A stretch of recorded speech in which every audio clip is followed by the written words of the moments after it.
Welcome to a new edition of the Neon Jazz interview series with Canadian-born, New York City-based jazz guitarist Avi Granite. He opened up about his new album, In Good Hands, and with the support of the Canadian Council for the Arts, he recruited the talents of several of his musical mentors and friends. We get into this album and so much more. Enjoy. Thank you for taking a minute out today. I appreciate it. Oh, my pleasure. So before we get into your album and your life and music, I want to know, we've survived quite a time with COVID, especially the jazz community and musicians in general. So I'm curious, how did you survive that time period, and how did it subsequently change you now that you got new material and live shows are coming back? I think like everybody else at the beginning, I thought things were going to be temporary. I thought we went into lockdown in March. I'm in New York, and I thought maybe in a month or so everything would move on. And as it became clear that that wasn't in the cards, I started thinking, what am I going to do? I used to, a lot of people when I was coming up told me, don't go into music, you're going to be broke. And I always thought, well, a person who goes into the arts, you have a compulsion to do it. It's not like you're choosing something out of a jar or something, you know what I mean? So I always thought, no matter what, there will be a way for me to make some money playing. And in the past, when I've had hard times financially, I could always get a wedding gig or a few different kinds of corporate gigs or something to make some cash. But COVID really stopped all of that. It actually, it's worse than a war because people still get married during wartime sometimes, So anyways, I started thinking about what kind of work I could do.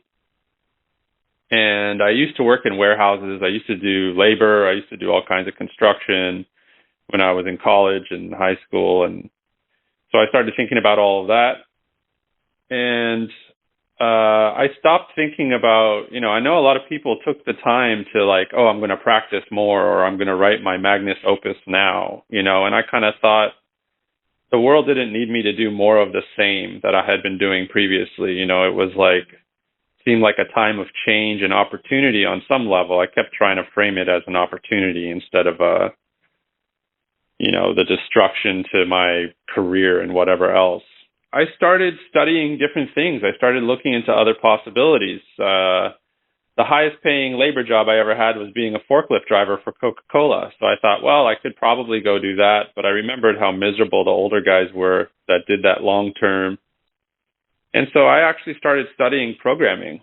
I started looking around at what I could do that would not be affected by this type of scenario, because I started to think after about 6 months of lockdown, I started to think, well, I need something that's completely recession proof and completely this type of, pandemic proof. So I looked to programming. I started thinking about programming. And I used to do a lot of commercial music as well, again, for financial reasons, and that really wasn't happening either. So there really weren't many options open to me. So I started researching programming, and I started thinking, what could I do? And in the end, I thought, whatever I'll learn trying to learn to program, I'm sure if it didn't work out for me, I would have some kind of new skill that I could apply creatively on some level. But it turned out that I can kind of get into, I love to problem solve, and I love chess. And even though I have approached my whole life artistically and coming from a creative and improv standpoint, I admire logic. I admire people who can think in really linear terms, and because it's something that I always thought was beyond me and outside of my sort of makeup. And so anyways, I started taking courses online, just it was giving me something to hold on to. And I had a little bit of savings and thought, okay, well, let me give this a shot. And I did. And it kind of took with me. And I started doing a little freelancing programming on the side. And it looks like now I have a little side skill that's going to sort of supplement me in hard times in a kind of nicer way than, hustling for some kind of paying gig that's, might be outside of my reach depending on the situation. That's really cool, man. Yeah, it's interesting because it seemed as though the jazz community really picked up a lot of production skills kind of because of this happening. And I also, recognize the right and left brain of things. By day, I'm an IT technician for a school district, so I've been in technology since the late 90s, and I get that. And some people are like, well, how can you think, because I do visual arts and writing and other things too. Cool. And it's like, how can you, how do you do that most of the time, being in IT, but you also do the creative, and it's like, you could teach your brain to do anything. It's a muscle, It's like, I mean, that's the thing, like, sorry, go ahead. No, you're right. That's it. That's the point.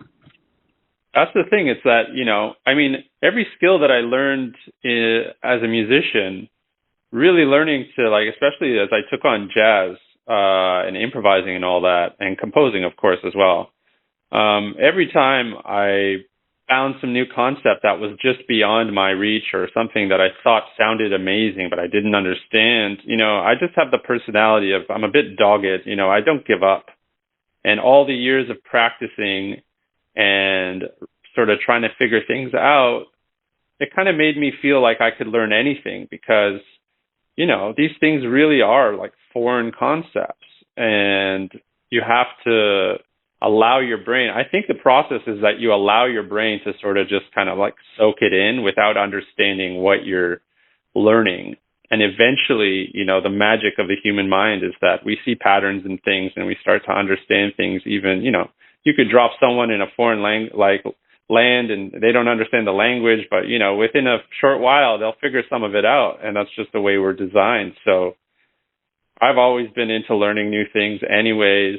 And I think it's been really empowering. I mean, I feel lucky that it actually turned into something. I was very much aware that I could be kind of wasting my time, but it seems like there's a huge demand. Obviously, everybody knows the whole world is data and programming and everything. And so I think that now I have this sort of side skill that's better than just driving a forklift. I could do that also if I wanted to.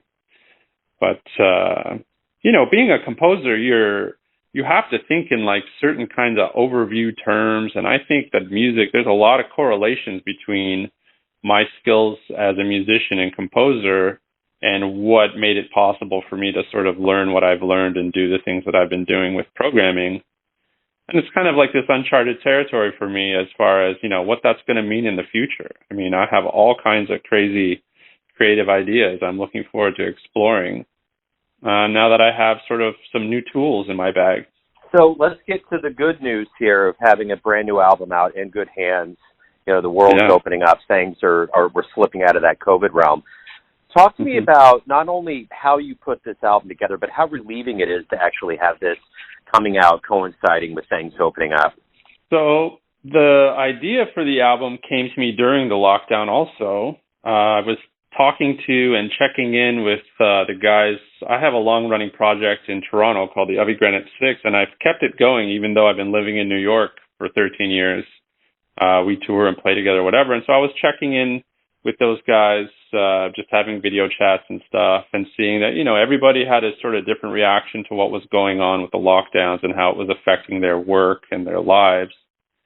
And I was reaching out to old mentors and people, I just took it as an opportunity. You know what? We're all isolated. It's a great time to sort of reach out to people maybe you haven't talked to in a while, or family or whatever.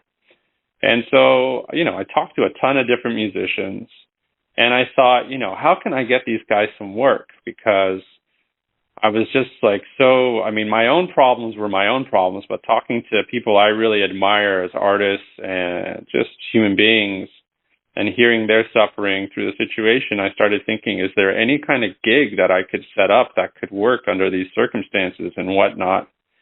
And I really didn't come up with a solution for that, but I did start thinking about how much I appreciated, my sort of mentors and musical friends in Toronto that I don't always get to interact with, and that really helped me to develop and shape myself as an artist in general. And so I started thinking about how much I admired each one of theirs playing and their influence on me. And I thought, everyone's isolated. So then I thought, well, everyone's doing a ton of playing by themselves. They're not just playing in bands. They're not just, it's not a run-of-the-mill sort of situation. Everyone's doing it a little different now. And okay, we all practice alone a lot, but I thought that the lockdown would sort of create a different situation for, where people were at with playing as solo instruments. And then I thought, I would love to hear some of these people playing my music. And it just all kind of came together where I had the idea of, these guys sound awesome in so many contexts that they've been recorded in. But, if you know anything about mixing and mastering music, that one instrument kind of can mask another instrument's, bottom end or top end, or certain range of the instrument kind of gets lost to other instruments. For instance, like a guitar, when you play guitar by yourself, you might have a nice full tone going. But when you play in a band, it doesn't really make sense for you to have a lot of bass coming out of the amp, because it's just going to get in the way of other instruments like the bass or the kick drum or whatever. So then I thought, well, when you record solo, you get this like really full picture, full bodied kind of sound. And not that many people, like how many great artists never recorded as solo instrumentalists? And all these thoughts sort of came together for me, and I started picturing, who I would want to be involved and what songs. And I just started playing with the idea, and slowly it seemed like a really cool prospect as a different type of album to listen to. I know a lot of people listen to music differently, but if you really want to sit down and listen, being able to check out guys like that are on the record, like Pat LaBarbera and all the guys, being able to hear them sort of isolated. I mean, not only would you appreciate their sound and ideas in a more sort of clear presentation, texturally, I got excited about it texturally, thinking about the album moving from one instrument to the next and how you don't get lulled into the kind of sound. And some people might like that. I mean, I know a lot of people listen to music very passively these days, like they're working, or when I talk to people, a lot of people say, oh, I just like it as background or whatever. But for the active listeners out there, hearing the depth of texture and timbre and all of the qualities of an instrument in isolation, I thought it was a really unique kind of opportunity to check out these players. And as a listener going from track to track, I just thought it would keep your interest. And I think it turned out amazingly. Like, I'm thrilled about it. The way the album came out, the sound of it, the guys are all been super positive about it. And it's exciting to have a show coming up. This Saturday we've got our album release party in Toronto at the Jazz Bistro.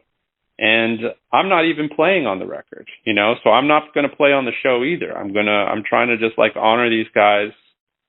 And I should say that having at that point where I did figure out sort of this concept and started really fully forming the idea in my mind, I was like, I applied for a grant.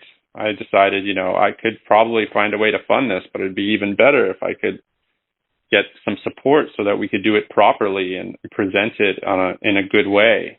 And luckily for me, the Canada Council for the Arts decided to support the grant, so we were able to do pretty much what we wanted to do. And it is indeed very exciting for things to be opening up, and I'm excited for Saturday I'm going to be more of an MC and try and, I've kind of orchestrated out the night. Not everyone's going to be playing solos. There's going to be some different combinations and everything. But it is really exciting for things to be opening up again, for sure. So how did this jazz journey begin for you? We always get seeds that are sprinkled in us from an early age. How did this all start for you? What were some influences, and how did the journey begin? So I have a pretty funny jazz story in that I wasn't really exposed to it till I was about 18 years old. I was already a musician. I had studied classical music as a child. I played piano and then classical guitar. Eventually, by the time I was getting into high school, I was interested in all kinds of other music like metal and rock and grunge and rap and whatever else was happening. And at some point I really also was into old school funk music and music from the 70s. And at some point, a friend of mine played the Miles Davis album Bitches Brew for me. I had never heard it, and it kind of, I know it took a shellacking when it came out at the time, but I was hearing this in the like 90s or early 2000s. And so it kind of, I really liked the music because it was like funky, and I had already transitioned to mostly being interested in instrumental music. And I thought it just sounded cool and inventive and dark and mysterious and all of these things. And then somebody told me it was improvised, and my mind was just like completely blown. And I started looking into jazz music because I thought, well, I could already solo a little bit as a guitar player, but the level of perception that is present in jazz solos or whatever was way beyond. And so I just started looking into that, like looking into the history just independently. Some of my friends were also into jazz, but I really just didn't understand the improv thing, and that was what really sparked my interest, because I had already thought, well, I love music and will always pursue it because it seems infinite to me. But then when you introduce the sort of wild card of improvisation and the universe that opens up, it just completely, like the term really applies here, it really blew my mind. And I was hooked. I've never been much of a traditionalist, though with age I've gotten into playing a more traditional gigs and whatnot, and really enjoying it. But yeah, I found a great guitar player in Toronto, this fusion guitar player, John Pelosi, that another friend of mine was studying with, and he introduced me to a lot of the stuff that really made a huge difference in my understanding of music. And it kind of blossomed from there. I started to become aware of the guys around Toronto that were on the jazz scene, and like Pat LaBarbera and Ted Quinlan, who are on the album we're talking about. And I just go check them out. And, it took me some time to adjust to it, but that's sort of how I got into it. And then I was at like a crossroads, just graduating from high school. I thought I was going to be a mechanic or an author of some kind. I liked writing. And then I got into school, but realized, I don't really want to do this. So I took a year and practiced my butt off. And then I got into Humber, which is the main jazz school around Toronto at the time. And that was the beginning of the journey of me kind of getting a chance to play with a lot of other players and people. And I was already sessioning around my neighborhood in the suburbs of Toronto. Had found a small pocket of other musicians around my age who were into this kind of thing.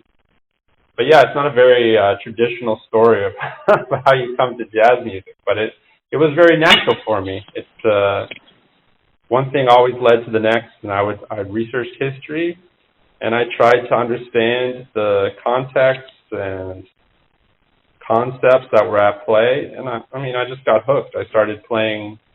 I've always been a composer, but I got people together to play my music, and I haven't stopped doing that since. So in this process of being a professional musician, what do you like about it the best? What is it that motivates you every day that you wake up and go about your day? In general? Well, in the context of being a musician, a creative force, what is it that you look forward to the most? Honestly, I really like being alive. I really like nature, and I think humanity is hilarious, and I'm totally enamored by life. So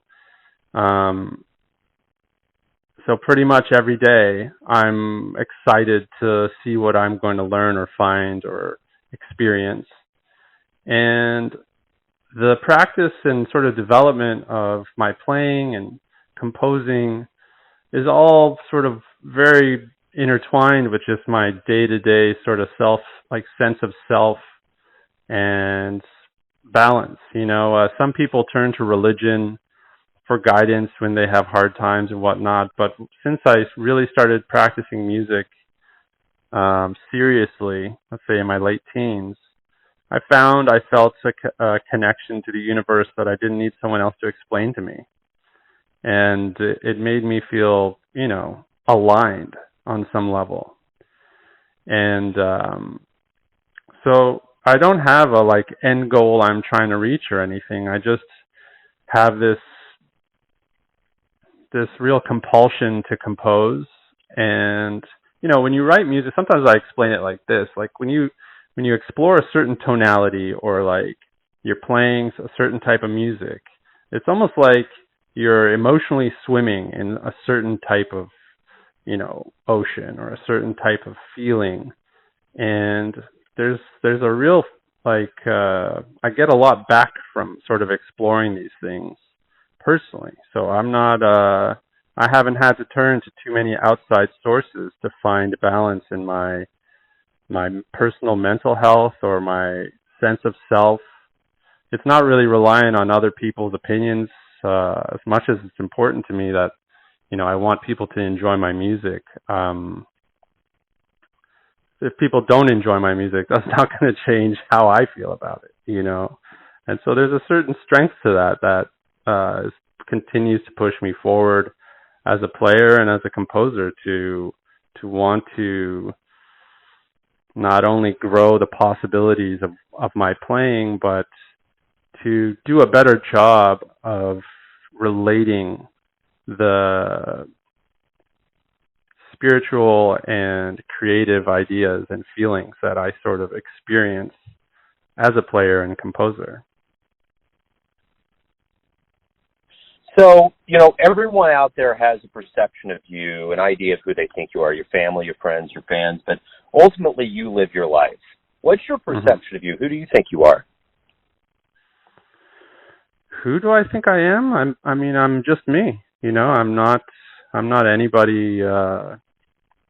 I'm not anybody else. I'm just me. So let's get to the good business here of where everybody can either buy or download the album, or stream it, I should say. And, your live shows coming up, any other live shows, anything going on in your world, where's the best place for them to go? So a catch-all for all things I'm involved in would be my website, avigranite.com, or my label's website, which is the label is called Pet Mantis Records. It's a .com, and you can find all my past work and some of my some other associated artists' work. For this album, it's going to be streaming starting Friday is the official release on all the platforms and whatnot. The album is not actually for sale in any format until the springtime, at which point we're going to have a very limited run of vinyl available. If you go to the petmantisrecords.com website, you'll see the album and click through, and there's a page and there's an option to, reserve a copy of the vinyl. And I've just yesterday put all the tracks that are actually on the album, they're on YouTube in live video format. So I recorded all the takes in the studio, and you can actually watch, all these players recording their takes and hear the album audio on the YouTube channel. So that's, again, Pet Mantis Records. You'll be able to find it. Beautiful. Hey, thank you for opening up. Thanks for taking some time out today to talk about your life project. I appreciate it. Oh, thank you. Really enjoyed it. Thanks for listening and tuning in to another Neon Jazz interview, where we give you a bit of insight into the finest players in Toronto, Kansas City, and spots all over the world, giving fans all that jazz. Thanks to Avi for his time, music, and story. If you want to hear more interviews, go to Famous Interviews with Joe Domino in the iTunes Store. Visit neonjazz at youtube.com. And for everything Neon Jazz, go to the neonjazz.blogspot.com. Until next time, enjoy the jazz, my friends.